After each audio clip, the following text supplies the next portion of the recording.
Bonjour, je présente aujourd'hui la 47e vidéo de mon programme pour l'élection présidentielle, celui du Rassemblement pour la démondialisation. Elle se trouve, comme les autres, dans la partie 4 de mon programme, sous forme papier sur le site internet Nikonov 2017, et nous sommes toujours dans le deuxième principe de politique économique que j'ai développé, celui qui vise à réencastrer l'économie dans la nation et la démocratie. Alors cette 47e vidéo s'intitule « Le statut des personnels des entreprises nationales ». La situation actuelle des personnels des entreprises nationales et des EPIC, établissements publics industriels et commerciaux, est très diversifiée. On trouve des fonctionnaires, des salariés de droit privé qui dépendent du Code du travail, des non-titulaires et des vacataires, et des salariés couverts par des statuts spécifiques, des prestataires extérieurs, etc. Le statut général des entreprises nationales que je propose, distinct du statut général des fonctionnaires et du Code du travail, permettra de simplifier la situation et de rétablir une véritable égalité entre les salariés. Le statut des entreprises nationales contient de nombreuses innovations sociales, celui que je propose. Elle découle du fait que les salariés de ces entreprises nationales sont en quelque sorte délégués par la nation pour réaliser les missions de service public et d'intérêt général de leurs entreprises. Ils sont au service de la nation. Comme ils sont aussi une fraction de la nation et qu'ils en font donc partie, ils ne peuvent pas être dans le même rapport de subordination vis-à-vis de leurs employeurs. Alors, évoquons le rapport de subordination des salariés. Le lien de subordination, juridiquement, caractérise la relation juridique existante entre un employeur et un salarié dans le secteur privé. Le Code du travail, d'ailleurs, ne définit pas ce qu'est un lien de subordination. En l'absence de définition posée par la loi, c'est la jurisprudence qui a posé les critères à remplir pour caractériser l'existence de ce lien. Elle définit le lien de subordination comme l'exécution d'un travail qui se fait sous l'autorité d'un employeur ayant le pouvoir de donner des ordres et des directives, de contrôler l'exécution du travail et de sanctionner les manquements du salarié. Bien sûr, dans toute organisation productive, quelle qu'elle soit, des directives de travail doivent être données par la hiérarchie ou décidées collectivement. La différence fondamentale dans le cadre des entreprises nationales par rapport aux entreprises privées est que le but de l'activité productive est le bien-être de toute la société et non simplement celui d'actionnaires privés. La nature des produits et services fabriqués, leur quantité, les moyens utilisés, les conditions d'emploi de la main-d'œuvre sont définis avec la participation des salariés. Les directives de travail ne sont donc plus des directives au sens du secteur privé, puisqu'elles correspondent à des processus auxquels ont participé en amont les salariés. En outre, le système de recours et d'appel mis en place en aval écarte toute possibilité de décision unilatérale des directions. Dans certains cas, des directives de travail peuvent être purement et simplement suspendues ou annulées. Je suis donc favorable à une gestion partagée dans les entreprises nationales. La disparition du lien de subordination entre les salariés et la direction des entreprises nationales entraîne une autre conséquence majeure, la gestion partagée. Sur deux catégories de sujets, les salariés, via leurs syndicats, gèrent directement ou en partage des aspects de l'entreprise. D'abord sur le plan économique et financier. Les comités d'établissement et les comités centraux d'établissement disposeront d'un pouvoir de gestion partagé avec les directions dans certains domaines. Tous les projets des directions concernant la vie de l'établissement ou du groupe doivent préalablement être présentés aux comités d'établissement, comités d'entreprise et comités centraux d'établissement et d'entreprise. Ces derniers possèdent un droit suspensif. Autrement dit, Aucune décision unilatérale des directions ne peut être prise. Il faut l'accord majoritaire des CE et des CCE. Ensuite, sur le plan social, les salariés, via leurs syndicats, sont directement responsables de la gestion du statut. Ce ne sont pas les directions des établissements et des groupes. La fonction des directions des ressources humaines disparaissent au profit des fonctions de responsable de gestion du statut. Au demeurant, cette appellation de ressources humaines avait mis les choses à l'envers, mais à l'endroit, bien sûr, si on se place du côté des actionnaires. Car ce ne sont pas les salariés qui sont une ressource pour l'entreprise, c'est l'entreprise qui est une ressource pour l'ensemble de la nation, dont ses salariés. Les responsables de la gestion du statut sont placés sous la responsabilité du président du CE et du CCE. Ils prennent les décisions dans les domaines statutaires suivants, après avis de la commission administrative paritaire. Gestion de la garantie de l'emploi au sein de l'ensemble constitué par toutes les entreprises nationales. Promotion du personnel par catégorie. Mobilité entre établissements et entre groupes. Recrutement. Logement du personnel. Plan de formation. Égalité sur les salaires, les conditions de travail, les promotions. Dans ces différents domaines, les directions des établissements et des groupes ont un droit de recours, respectivement auprès de la direction des groupes, de chaque groupe, et de la coordination des entreprises nationales. Quelques éléments de politique sociale dans le cadre du statut.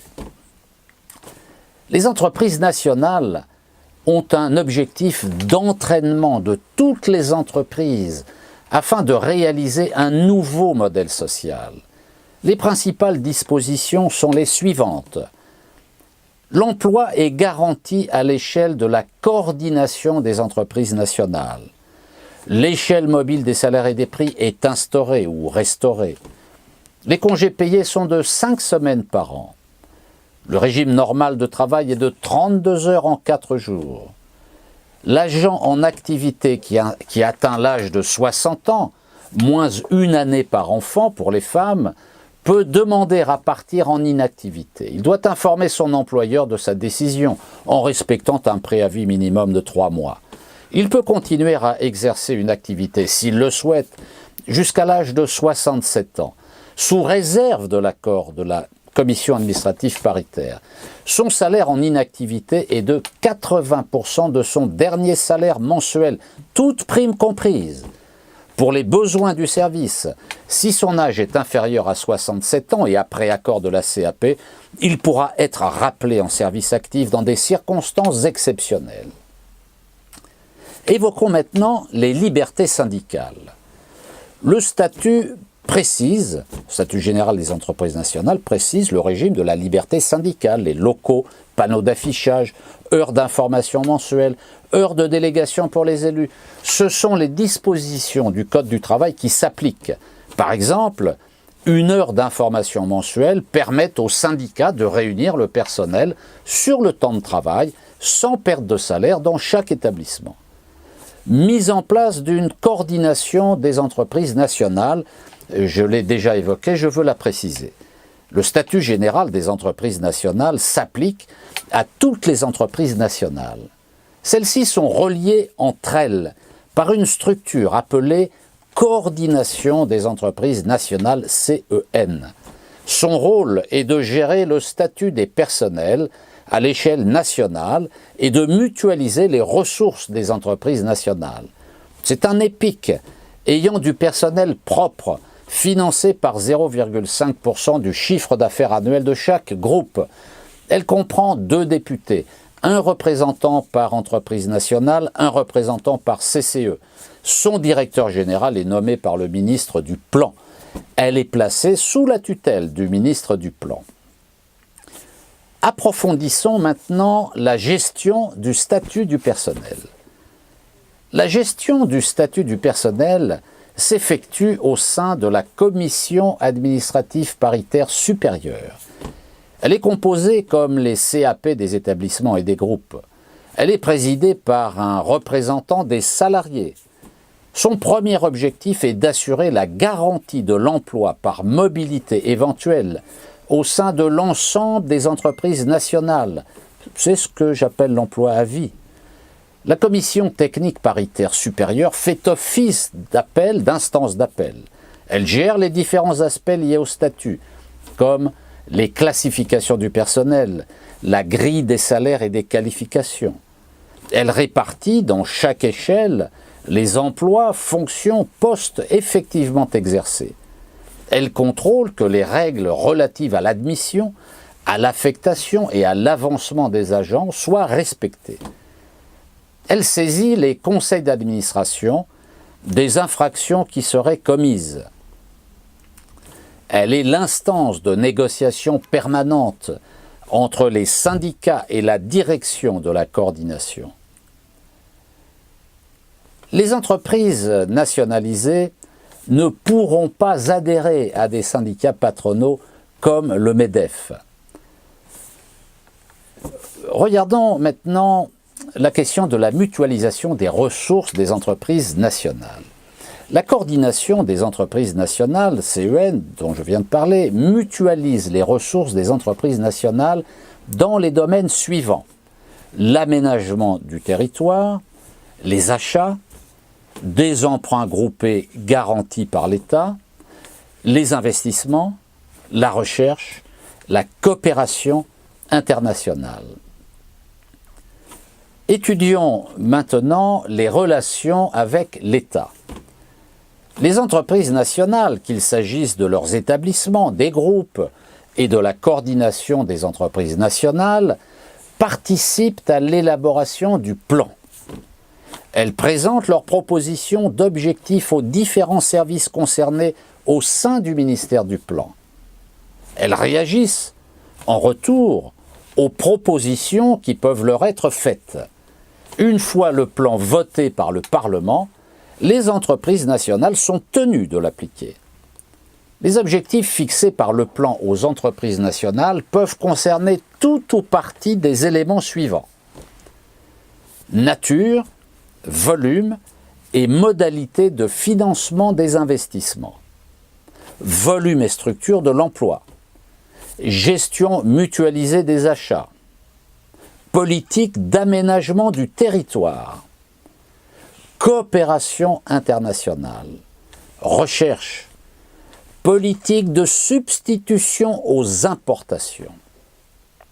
Le plan, voté par le Parlement, peut décider qu'un bien ou service produit par une entreprise nationale peut faire l'objet, pendant tout ou partie de la durée du plan, 5 ans, d'une gestion à perte, à l'équilibre ou bénéficiaire. En cas de décision de gestion à perte, le plan peut demander une compensation interne, comme ce fut longtemps le cas à Air France ou à la SNCF, quand les lignes bénéficiaires compensaient les lignes déficitaires. Le plan peut également demander au Parlement de voter des dotations financières spéciales permettant de combler les pertes. Dans tous les cas, les prix des biens et services produits par les entreprises nationales sont votés par le Parlement. Les entreprises nationales agissent ainsi dans le cadre du plan, même si elles disposent d'une large autonomie de gestion. Étudions maintenant le rapprochement des différents statuts professionnels à l'échelle de toute la société. Le statut général des entreprises nationales doit s'inscrire dans une politique de convergence avec le statut des fonctionnaires et un nouveau statut du travailleur salarié dans le secteur privé relevant du Code du travail que je préconise et que je développerai ultérieurement. Bien entendu, les forces les plus réactionnaires de la société ne manqueront pas de protester contre un nouveau statut qui ne fera qu'allonger la liste déjà si longue à leurs yeux des privilégiés. Leur indignation sélective, comme d'habitude, passera sous silence le 1% de la population et même le 0,1% qui constitue l'hyperclasse, eux les privilégiés. Cette toute petite minorité rafle tout en matière de patrimoine et de revenus, bien souvent fondés sur des montages fiscaux à la limite de la légalité et parfois même carrément illégaux. Il existe 3 situations pour les salariés qu'ils relèvent du Code du travail, du statut général de la fonction publique ou de statuts spéciaux, comme ceux d'EDF, GDF, de la SNCF, etc. La différence essentielle entre eux tient au fait que les salariés du secteur privé relèvent du contrat, c'est-à-dire le contrat de travail entre l'employeur et le salarié, alors que les salariés de la fonction publique et du secteur nationalisé, certains d'ailleurs relèvent de statuts procédant de la loi, il est parfaitement logique que les salariés investis de missions de service public et de tâches d'intérêt général relèvent de la loi et non du droit privé. Cette réalité, cependant, ne saurait faire accepter des écarts entre les différentes positions professionnelles et statutaires des salariés. Une convergence doit donc être planifiée, allant bien entendu du bas vers le haut et non l'inverse. Hormis une raison de justice sociale élémentaire, la nécessité de disposer de statuts professionnels protecteurs pour l'ensemble du monde du travail a une nouvelle fois été confirmée par les périodes de crise que notre pays traverse, de plus en plus fréquentes et de plus en plus aiguës. Ces statuts, malgré les attaques et le démantèlement dont ils sont l'objet, protègent encore les familles et jouent un indéniable rôle positif d'amortisseur social. Ils limitent, certes de moins en moins bien, les difficultés provoquées par le chômage, la maladie, l'accident du travail, le handicap, la vieillesse. Ils sont aussi globalement un espace d'intégrité face à l'immoralité plus que fréquente, presque endémique, des grandes affaires et des marchés financiers.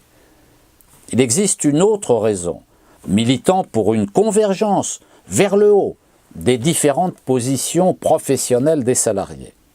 C'est la mise en œuvre, depuis la fin des années 60 et particulièrement depuis le début des années 80, de la révolution néolibérale. Elle repose sur l'organisation permanente du chômage de masse et sur la précarité. Il faut donc d'abord passer par la voie législative et non pas par celle des conventions collectives. Il faut en effet s'intéresser au statut des travailleurs sans statut, chacun dans sa spécificité. Il faut donc, comme le préconise l'ancien ministre Anicet Le Pors, aller vers un statut général des salariés, des travailleurs salariés du secteur privé, relevant du Code du travail, auquel s'ajouteraient des accords contractuels de branche et d'entreprise.